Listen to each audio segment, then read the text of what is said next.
10번째 이야기, 놀라운 창조의 섭리. 늘상 가까이 하면서도 우리들이 별로 인식하지 못하는 신기한 자연 현상들이 우리들의 관심을 끌고 있는데, 이것들은 경이로우신 하나님의 지혜와 지식을 나타내주고 있는 것입니다. 어미 주머니 쥐는 자기 새끼 쥐들을 등에 업고 다닙니다. 어미 쥐의 몸에는 거의 털이 없습니다. 그래서 새끼 주머니 쥐들은 어미 등에 엎여 있을지라도 전혀 붙잡을 것이 없습니다. 하나님께서는 어미 주머니 쥐에게 길고 뻣뻣한 꼬리를 자기 등 위로 머리 끝까지 말아 올리도록 하는 기술을 가르쳐 주심으로써 새끼 쥐들을 어미 꼬리를 통하여 보호할 수 있도록 배려해 주셨습니다. 그래서 새끼 주머니 쥐들은 어미 주머니 쥐의 양쪽 등에 올라타서 어미 주머니 쥐의 꼬리에 그들의 꼬리를 감아서 그들의 안전을 도모합니다. 이러한 방법으로 4-5마리의 새끼 주머니 쥐들이 그 어미 주머니 쥐의 양쪽 몸에 안전하게 달라붙어 있을 수 있는 것입니다. 한쪽에 달라붙어 있는 새끼 주머니 쥐들은 반대쪽에 달라붙어 있는 새끼 주머니 쥐들과 그 무게에 있어 상호 균형을 이루고 있는 것입니다. 누가 이 주머니 쥐들에게 이 같은 고개를 가르쳐 주었을까요? 주머니 쥐들이 훈련받는 학교가 있을까요? 어떠한 위대한 무신론자나 이교도들이 이 주머니 쥐과의 동물들에게 이렇게 훌륭한 운송수단을 제시할 수 있으며 또한 그렇게 탁월한 기술을 가르칠 수 있단 말입니까? 종달새는 아마 노래하는 모든 새들 중에서 그 목소리가 가장 아름다울 것입니다. 그 새의 자태는 그렇게 매혹적이지 않을지라도 그 노래는 형용할 수 없을 정도로 아름답습니다. 많은 시들이 이 작은 새의 목청으로부터 나오는 황홀한 선율에 따라 작시되어 왔던 것입니다. 또한 많은 이야기들이 있어 그 경이적인 노래들에 대해서 말해주고 있는 것입니다. 그러나 이와 같은 많은 시들이 있지만 그 종달새의 발에 대해서 언급한 시는 없습니다. 어느 누구도 종달새의 발에 대하여 노래를 부른 적은 없습니다. 그들의 발은 아주 못생겼고 또 발가락 크기도 서로 들쑥날쑥합니다. 발가락은 비정상적으로 길고 거칠어서 볼품이 없습니다. 하나님께서 종달새에게 더할 나위 없는 절묘하고 아름다운 목소리를 주셨지만 거기에 반하여 볼품없는 발을 주신 것이 잘못되었다는 말입니까? 그렇지 않습니다. 하나님께서는 우주 만물을 완전하게 창조하셨고 또 항상 모든 것들을 완전 무결하게 운행하십니다. 종달새는 둥지를 만들지 않습니다. 그러나 들이나 목초지의 가장자리에 조그마하게 움푹 파인 곳이 있으면 그곳 바닥에 2개의 알을 낳습니다. 암컷 종달새는 그 알들이 손상될 위험에 놓이게 되면 즉각적으로 2발로 그 알들을 움켜쥐고 어디론가 멀리 날아가 침입자로부터 더욱 안전한 위치로 그 알들을 옮겨 놓습니다. 암컷 종달새의 발가락이 비정상적으로 특이하게 긴 것은 알을 옮길 때 실수로 그 알들을 눌러서 으스러뜨리지 않고 잘 감쌀 수 있도록 하기 위해서이며 또한 그 알들을 옮기는 과정에서 미끄러져 땅에 떨어지지 않도록 발가락이 그렇게 각이 지고 거칠거칠한 것입니다. 그 조그만 종달새까지도 그렇게 자상하게 보살펴 주시는 하나님께서는 바로 여러분들을 더욱더 세심하게 보살펴 주십니다. 왜 당신은 당신의 문제를 해결하는 데 있어서 그렇게까지 자상하게 보살펴 주시는 그분을 신뢰하지 않으십니까? 코끼리의 특이한 걸음걸이는 여러분이 길거리 서커스 행렬에서 활보하는 그들의 모습에서 보시는 바와 같이 여러분들 모두에게 관심을 끌기에 충분합니다. 그들의 몸동작은 서투르고 어색하게 보일지 모릅니다. 여러분은 코끼리가 왜 그렇게 걸을 수밖에 없는지 그 이유를 아마 모를 겁니다. 여러분들이 아시는 바와 같이 코끼리는 살아있는 그 어떤 동물보다 그 몸매가 아주 크고 무게가 많이 나갑니다. 여러 동물들이 각기 땅에서 일어날 때 먼저 두 발로 땅을 딛고 일어섭니다. 황소는 그 뒷발을 구부린 다음 그 뒷발에 몸의 체중을 싣고 그런 다음 앞발로 그 몸을 일으키는 것으로 일어서는 동작을 완료합니다. 말은 이와 반대로 뒷발을 구부리지만 황소와는 역동작으로 일어납니다. 즉, 말은 먼저 그 앞발로 일어난 다음 뒷발에 의해 몸체의 나머지 부분을 일으켜 세움으로써 일어서는 동작을 완료하는 것입니다. 왜 이 두 종류의 동물은 서로 똑같은 방법으로 일어서지 않을까요? 이 특이한 현상에 대하여 다윈의 진화론은 어떤 설명을 할 수 있을까요?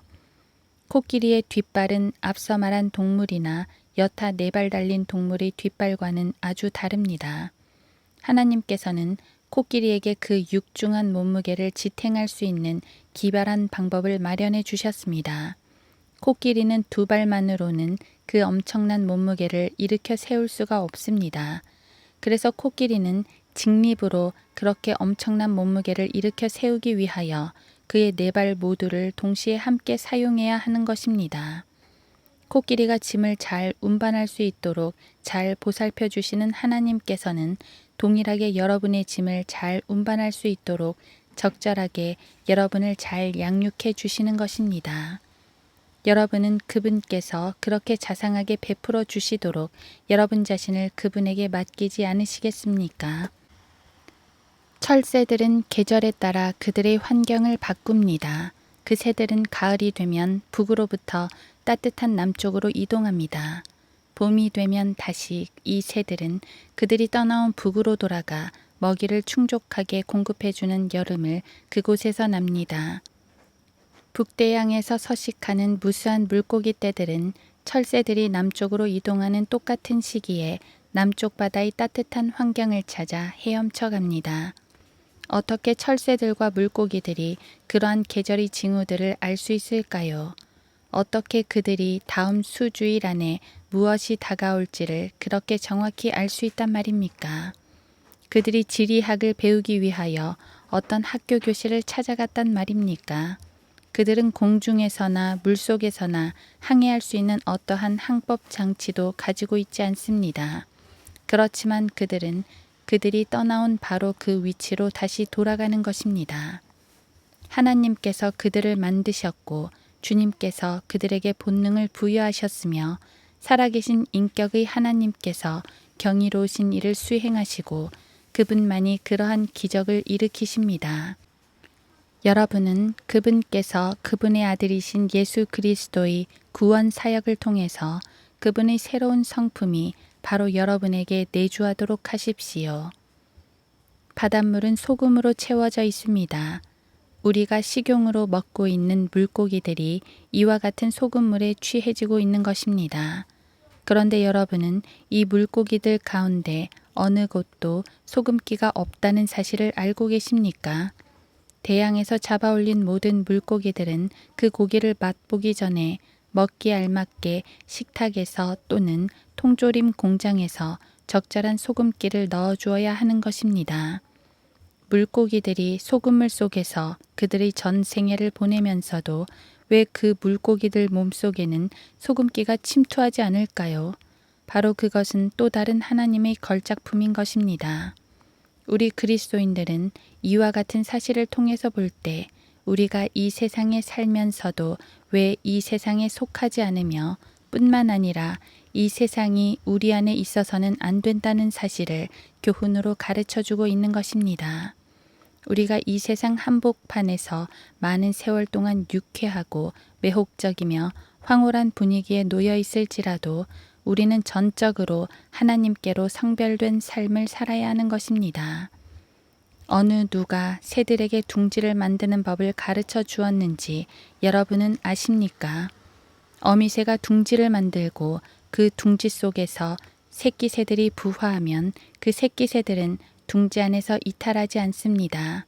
나는 새끼 새들이 꼭 둥지 안에서 이탈하지 않고 머물도록 명령받는 것을 본 일이 없습니다.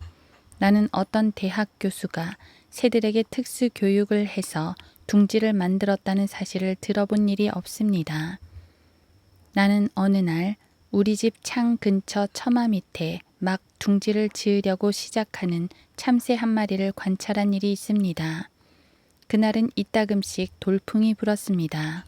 그런데도 불구하고 그 참새는 가능한 빠른 동작으로 처마 밑 기둥 위에 계속해서 얇은 털이나 가느다란 지푸라기들을 물어다 깔아놓았습니다. 그러면 바람 또한 계속해서 그것들을 날려버리곤 하였습니다. 그렇지만 그 조그마한 새는 좌절하지 않고 그와 같은 방법을 지속적으로 수행했습니다. 나는 드디어 그 참새가 그 비범한 일을 끝까지 수행함으로써 결국 그 둥지를 완성한 것을 보았습니다. 그 참새는 돌풍이 몰아치는데도 불구하고 끊임없이 그 위치에 조금씩 계속하여 지푸라기들을 옮겨서 그곳에 쌓아 놓았습니다. 그 참새는 재빠르고도 날렵한 동작으로 또 다른 지푸라기들을 찾기 위하여 땅에 내려앉기를 반복하더니 드디어 그 둥지의 모양이 형성되고 견고하게 고정될 때까지 계속 돌풍이 부는 가운데서도 그가 하고자 하는 일을 완수하였던 것입니다. 그 참새는 우주 만물을 관장하시고 운행하시는 하나님께로부터 그와 같은 고개를 배운 것입니다. 인위적인 부화 기구에서 부화한 새나 결코 둥지를 만들어 보지 못한 새는 앞서 참새가 지은 그러한 종류의 완벽하고 훌륭한 집을 지을 수 없으며 둥지에 알을 낳는다 할지라도 아무 쓸모없는 무정란을 낳을 뿐입니다. 하나님께서는 욥의 교만에 대하여 질책하셨습니다. 매가 너의 지혜로 날겠으며 남쪽을 향하여 나래를 펴겠느냐. 독수리가 내 명령에 올라가며 높은 곳에 보금자리를 만들겠느냐. 욥기 39장 26, 27절. 하나님께서는 사람들이 잘 이해할 수 있도록 기술적으로 솜씨를 발휘하십니다. 직경이 9인치인 나무까지는 직경이 32인치인 나무로부터 곧게 뻗고 자라서 50피트 키에 1000파운드의 무게로 거목이 되어갑니다. 그러면 여러 사람들이 이 가지에 올라가서 또 다른 수천 파운드의 무게를 가해준다 해도 끄떡없게 됩니다. 이 나뭇가지 섬유질 조직은 직경이 16인치 되는 정도의 가지에 있어서는 그 직경의 반 이상은 침투하지 못합니다. 어떠한 기술자가 그와 같은 것을 고안해낼 수 있으며 아무리 사람이 그것을 그대로 복제할 수 있다 하더라도 어떠한 물질로 그와 같은 탄력을 유지할 수 있겠습니까? 만일 이와 같은 신비를 인간이 해결할 수 있다면 교량 한쪽만을 고정시켜서 허드슨 강을 횡단하는 긴 교량을 놓을 수 있을 것입니다. 오 하나님, 주님의 역사가 얼마나 위대한지요.